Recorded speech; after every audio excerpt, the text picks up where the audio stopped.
un nombreux essaim d'abeilles habitait une ruche spacieuse. Là, dans une heureuse abondance, elles vivaient tranquilles. Ces mouches, célèbres par leurs lois, ne l'étaient pas moins par le succès de leurs armes et par la manière dont elles se multipliaient. Leur domicile était un séminaire parfait de science et d'industrie. Jamais les abeilles ne vécurent sous un plus sage gouvernement. Cependant, jamais il n'y en eut de plus inconstante et de moins satisfaite. Elles n'étaient ni les malheureuses esclaves d'une dure tyrannie, ni exposées au cruel désordre de la féroce démocratie. Elles étaient conduites par des rois qui ne pouvaient errer parce que leur pouvoir était sagement borné par les lois. Ces insectes, imitant tout ce qui se fait à la ville, à l'armée ou au barreau, vivaient parfaitement comme les hommes et exécutaient, quoiqu'en petit, toutes leurs actions. Les merveilleux ouvrages opérés par l'adresse incomparable de leurs petits membres échappaient à la faible vue des humains. Cependant, il n'est parmi nous ni machine, ni ouvrier, ni métier, ni vaisseau, ni citadelle, ni armes, ni artisan, ni ruse, ni science, ni boutique, ni instrument. En un mot, il n'y a rien de tout ce qui se voit parmi les hommes, dont ces animaux industrieux ne se servissent aussi. Comme donc leur langage nous est inconnu, nous ne pouvons parler de ce qui les concerne qu'en employant nos expressions. L'on convient assez généralement qu'entre autres choses dignes d'être remarquées, ces animaux ne connaissaient point l'usage des cornets ni des dés, mais qu'ils avaient des rois, et par conséquent des gardes. On peut naturellement présumer qu'ils connaissaient quelque espèce de jeu. Évitons en effet jamais d'officiers et de soldats qui s'abstinssent de cet amusement.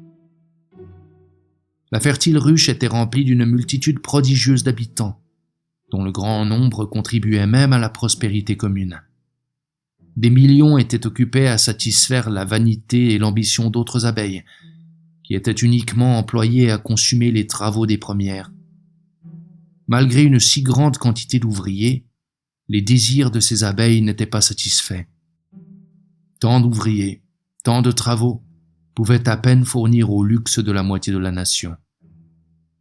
Quelques-uns, avec de grands fonds et très peu de peine, faisaient des gains très considérables.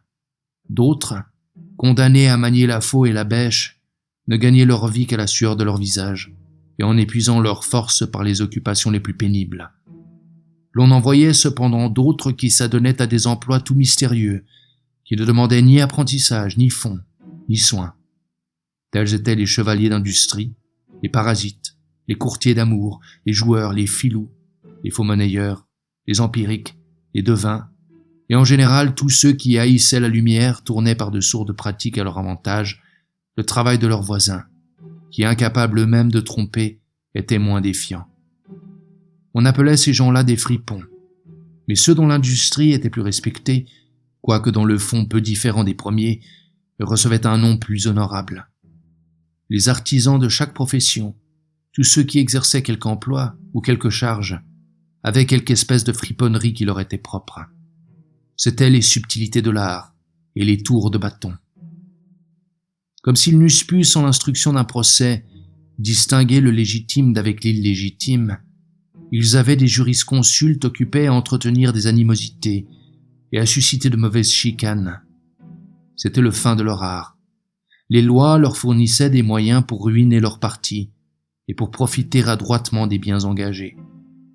Uniquement attentifs à tirer de précieux honoraires, ils ne négligeaient rien pour empêcher qu'on ne terminât par voie d'accommodement les difficultés. Pour défendre une mauvaise cause, ils épluchaient les lois avec la même exactitude et dans le même but que les voleurs examinent les maisons et les boutiques. C'était uniquement pour découvrir l'endroit faible dont ils pourraient se prévaloir. Les médecins préféraient la réputation à la science et les richesses au rétablissement de leurs malades. La plupart, au lieu de s'appliquer à l'étude des règles de l'art, s'étudiaient à prendre une démarche composée. Des regards graves, un air pensif, étaient tout ce qu'ils possédaient pour se donner la réputation de gens doctes. Tranquilles sur la santé des patients, ils travaillaient seulement à acquérir la faveur des apothicaires et à s'attirer les louanges des accoucheuses, des prêtres et de tous ceux qui vivaient du produit des naissances ou des funérailles.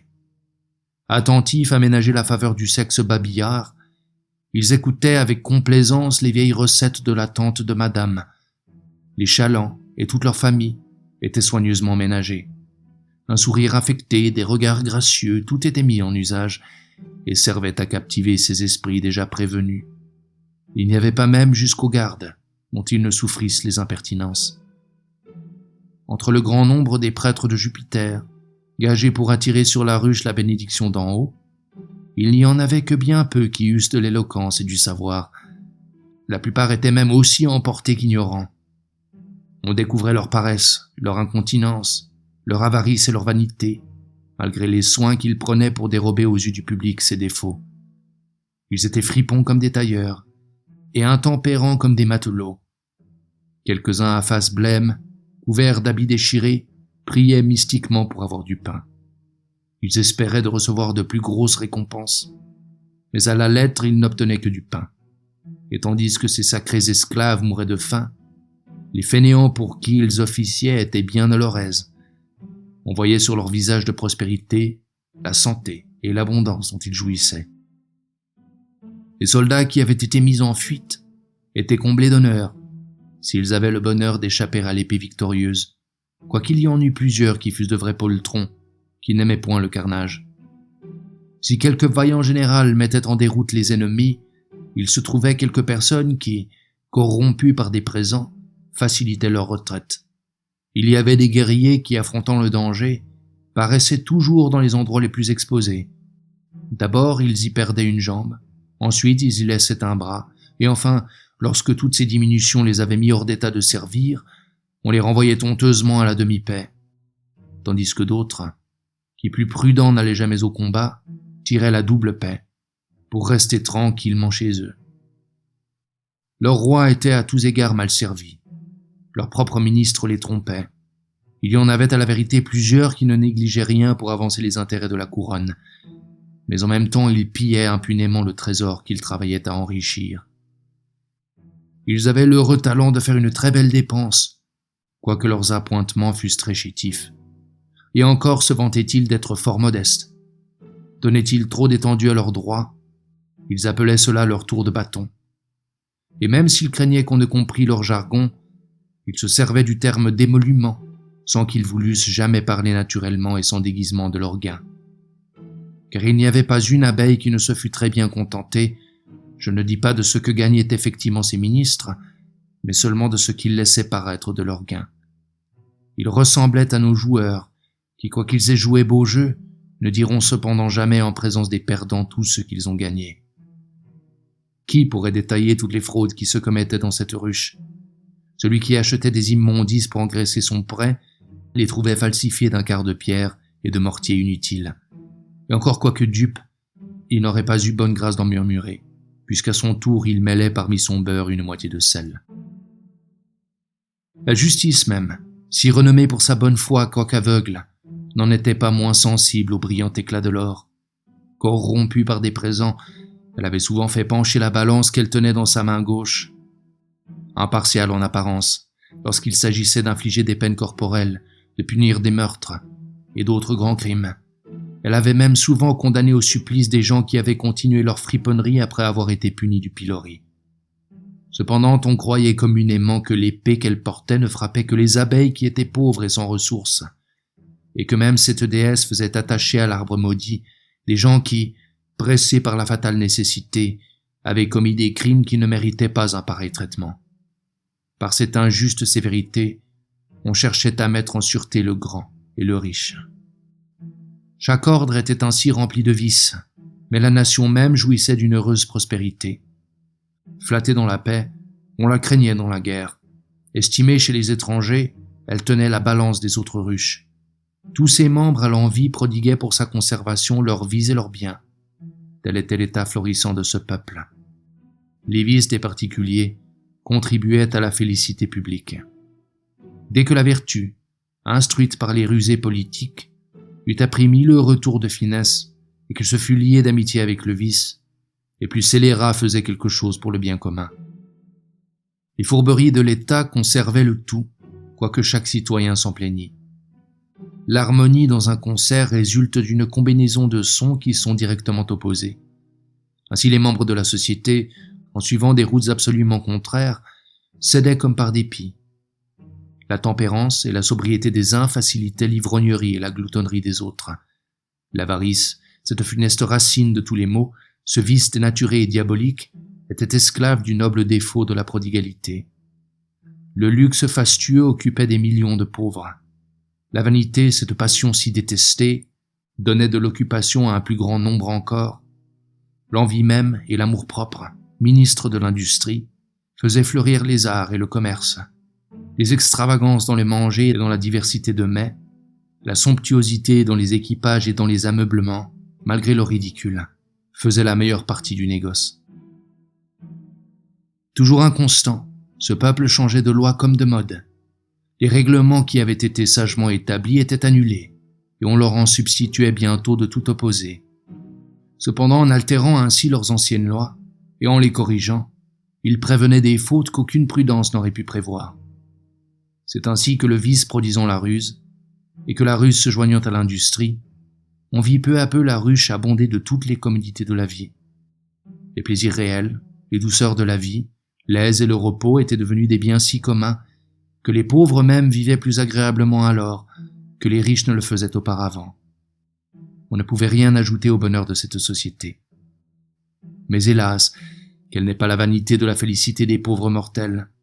À peine ces abeilles avaient-elles goûté les prémices du bonheur qu'elles éprouvèrent qu'il est même au-dessus du pouvoir des dieux de rendre parfait le séjour terrestre. La troupe murmurante avait souvent témoigné qu'elle était satisfaite du gouvernement et des ministres, mais au moindre revers elle changea d'idée. Comme si elle eût été perdue sans retour, elle maudit les politiques, les armées et les flottes. Ces abeilles réunissant leurs plaintes, on entendait de tous côtés ces paroles « Maudites soient toutes les fourberies qui règnent parmi nous ». Cependant chacune se les permettait encore, mais chacune avait la cruauté de ne vouloir point en accorder l'usage aux autres. Un personnage qui avait amassé d'immenses richesses en trompant son maître, le roi et le pauvre, osait crier de toute sa force « Le pays ne peut manquer de périr pour toutes ces injustices ». Et qui pensez-vous que fut ce rigide sermonneur? C'était un gantier qui avait vendu toute sa vie et qui vendait actuellement des peaux de mouton pour des cabrons. Il ne faisait pas la moindre chose dans cette société qui ne contribuât au bien public. Cependant tous les fripons croient avec impudence « Bon Dieu, accordez-nous seulement la probité ». Mercure ne put s'empêcher de rire à l'ouïe d'une prière si effrontée. Les autres dieux dirent qu'il y avait de la stupidité à blâmer ceux que l'on aimait. Mais Jupiter, indigné de ces prières, jura enfin que cette troupe criailleuse serait délivrée de la fraude dont elle se plaignait. Il dit, au même instant l'honnêteté s'empara de tous les cœurs. Semblable à l'arbre instructif, elle dévoila les yeux de chacun. Elle leur fit apercevoir ces crimes qu'on ne peut contempler sans honte. Ils se confessaient coupables par leurs discours, et surtout par la rougeur qu'excitait sur leur visage l'énormité de leurs crimes. C'est ainsi que des enfants qui veulent cacher leurs fautes, trahis par leur couleur, s'imaginent que dès qu'on les regarde, on lit sur leur visage mal assuré la mauvaise action qu'ils ont faite. Mais grand Dieu, quelle consternation, quel subit changement. En moins d'une heure, le prix des denrées diminua partout. Chacun, depuis le ministre d'État jusqu'au villageois, arracha le masque d'hypocrisie qui le couvrait. Quelques-uns, qui étaient très bien connus auparavant, parurent des étrangers quand ils eurent pris des manières naturelles. Dès ce moment, le barreau fut dépeuplé. Les débiteurs acquittaient volontairement leurs dettes, sans en accepter même celles que leurs créditeurs avaient oubliées. On les cédait généreusement à ceux qui n'étaient pas en état de les satisfaire. S'élevait-il quelque difficulté, ceux qui avaient tort restaient modestement dans le silence. On ne voyait plus de procès où il entra de la mauvaise foi et de la vexation. Personne ne pouvait plus acquérir de richesse. La vertu et l'honnêteté régnaient dans la ruche. Qu'est-ce donc que les avocats y auraient fait? Aussi, tous ceux qui, avant la Révolution, n'avaient pas eu le bonheur de gagner du bien, désespérés, ils pendaient leur écritoire à leur côté et se retiraient. La justice, qui jusqu'alors avait été occupée à faire pendre certaines personnes, avait donné la liberté à ceux qu'elle tenait prisonniers. Mais dès que les prisons eurent été nettoyées, la déesse qui y préside devenant inutile, elle se vit contrainte de se retirer avec son train et tout son bruyant attirail.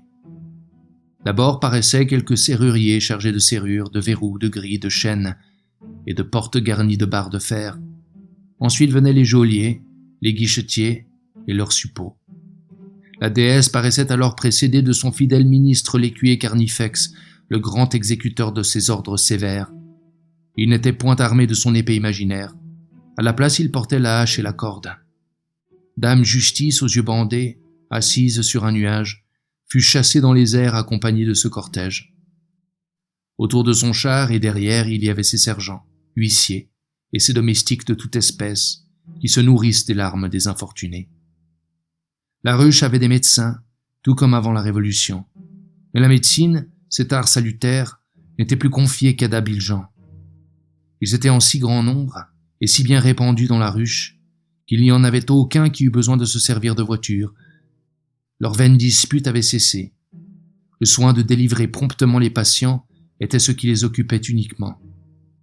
Plein de mépris pour les drogues qu'on apporte des pays étrangers, ils se bornaient au simple que produit le pays. Persuadés que les dieux n'envoient aucune maladie aux nations sans leur donner en même temps les vrais remèdes, ils s'attachaient à découvrir les propriétés des plantes qui croissaient chez eux. Les riches ecclésiastes, revenus de leur honteuse paresse, ne faisaient plus desservir leurs églises par des abeilles prises à la journée. Ils officiaient eux-mêmes. La probité dont ils étaient animés les engageait à offrir des prières et des sacrifices.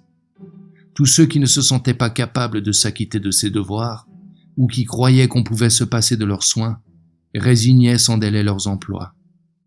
Il n'y avait pas assez d'occupation pour tant de personnes, si même il en restait pour quelques-uns. Le nombre en diminua donc considérablement. Ils étaient tous modestement soumis au grand prêtre, qui uniquement occupé des affaires religieuses abandonnait aux autres les affaires d'État. Le chef sacré, devenu charitable, n'avait pas la dureté de chasser de sa porte les pauvres affamés. Jamais on n'entendait dire qu'il retrancha quelque chose du salaire de l'indigent. C'était au contraire chez lui que l'affamé trouvait de la nourriture, le mercenaire du pain, l'ouvrier nécessiteux sa table et son lit. Le changement ne fut pas moins considérable parmi les premiers ministres du roi et tous les officiers subalternes. Économes et tempérants alors, leur pension leur suffisait pour vivre. Si une pauvre abeille fût venue 10 fois pour demander le juste paiement d'une petite somme, et que quelque commis bien payé l'eût obligé, ou de lui faire présent d'un écu, ou de ne jamais recevoir son paiement, on aurait ci-devant appelé une pareille alternative, le tour de bâton du commis. Mais, pour lors, on lui aurait tout naturellement donné le nom de friponnerie manifeste. Une seule personne suffisait pour remplir les places qui en exigeaient 3 avant le rechangement. On n'avait plus besoin de donner des collègues pour éclairer les actions de ceux à qui l'on confiait le maniement des affaires. Les magistrats ne se laissaient plus corrompre, et ils ne cherchaient plus à faciliter les larcins des autres. Un seul faisait alors 1000 fois plus d'ouvrage que plusieurs n'en faisaient auparavant. Il n'y avait plus d'honneur à faire figure aux dépens de ses créditeurs. Les livrets étaient pendus dans les boutiques de fripiers. Ceux qui brillaient par la magnificence de leurs carrosses les vendaient pour peu de choses. La noblesse se défaisait de tous ces superbes chevaux si bien appariés, et même de leurs campagnes, pour payer leurs dettes. On évitait la vaine dépense avec le même soin qu'on fuyait la fraude. On n'entretenait plus d'armées dehors, méprisant l'estime des étrangers et la gloire frivole qui s'acquiert par les armes. On ne combattait plus que pour défendre sa patrie contre ceux qui en voulaient à ses droits et à sa liberté. Jetez présentement les yeux sur la ruche glorieuse. Contemplez l'accord admirable qui règne entre le commerce et la bonne foi. Les obscurités qui couvraient ce spectacle ont disparu. Tout se voit à découvert. Que les choses ont changé de face. Ceux qui faisaient des dépenses excessives et tous ceux qui vivaient de ce luxe furent forcés de se retirer. En vain ils tentèrent de nouvelles occupations, elles ne purent leur fournir le nécessaire. Le prix des fonds et des bâtiments tomba.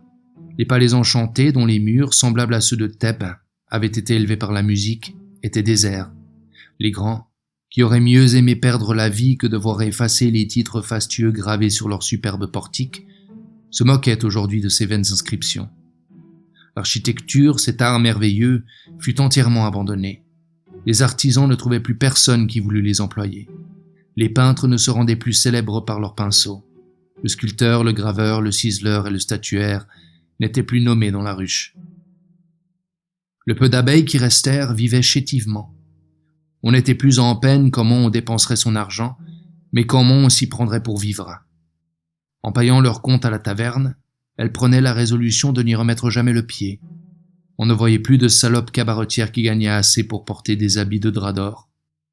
Torcol ne donnait plus de grosses sommes pour avoir du Bourgogne et des ortolans. Le courtisan, qui se piquant de régaler le jour de Noël sa maîtresse de pois vert, dépensait en 2 heures autant qu'une compagnie de cavalerie aurait dépensé en 2 jours, plia bagages, et se retira d'un si misérable pays. La fière Chloé, dont les grands airs avaient autrefois obligé son trop facile mari de piller l'État, vend à présent son équipage composé des plus riches dépouilles des Indes. Elle retranche sa dépense et porte toute l'année le même habit. Le siècle léger et changeant est passé. Les modes ne se succèdent plus avec cette bizarre inconstance. Dès lors, tous les ouvriers qui travaillaient les riches étoffes de soie et d'argent, et tous les artisans qui en dépendent, se retirent. Une paix profonde règne dans ce séjour. Elle a à sa suite l'abondance. Toutes les manufactures qui restent ne fabriquent que des étoffes les plus simples. Cependant, elles sont toutes fort chères. La nature bienfaisante n'étant plus contrainte par l'infatigable jardinier, elle donne à la vérité ses fruits dans sa saison. Mais aussi elle ne produit plus ni rareté, ni fruits précoces. À mesure que la vanité et le luxe diminuaient, on voyait les anciens habitants quitter leur demeure. Ce n'étaient plus ni les marchands, ni les compagnies qui faisaient tomber les manufactures. C'était la simplicité et la modération de toutes les abeilles. Tous les métiers et tous les arts étaient négligés. Le contentement, cette peste de l'industrie, leur fait admirer leur grossière abondance. Ils ne cherchent plus la nouveauté, ils n'ambitionnent plus rien. C'est ainsi que la ruche étant presque déserte, ils ne pouvaient se défendre contre les attaques de leurs ennemis 100 fois plus nombreux. Ils se défendirent cependant avec toute la valeur possible, jusqu'à ce que quelques-uns d'entre eux eussent trouvé une retraite bien fortifiée. C'est là qu'ils résolurent de s'établir ou de périr dans l'entreprise. Il n'y eut aucun traître parmi eux. Tous combattirent vaillamment pour la cause commune. Leur courage et leur intégrité furent enfin couronnés de la victoire. Ce triomphe leur coûta néanmoins beaucoup. Plusieurs milliers de ces valeureuses abeilles périrent. Le reste de l'essaim, qui s'était endurci à la fatigue et aux travaux, crut que l'aise et le repos qui mettaient si fort à l'épreuve leur tempérance étaient un vice. Voulant donc se garantir tout d'un coup de toute rechute, toutes ces abeilles s'envolèrent dans le sombre creux d'un arbre, où il ne leur reste de leur ancienne félicité que le contentement et l'honnêteté.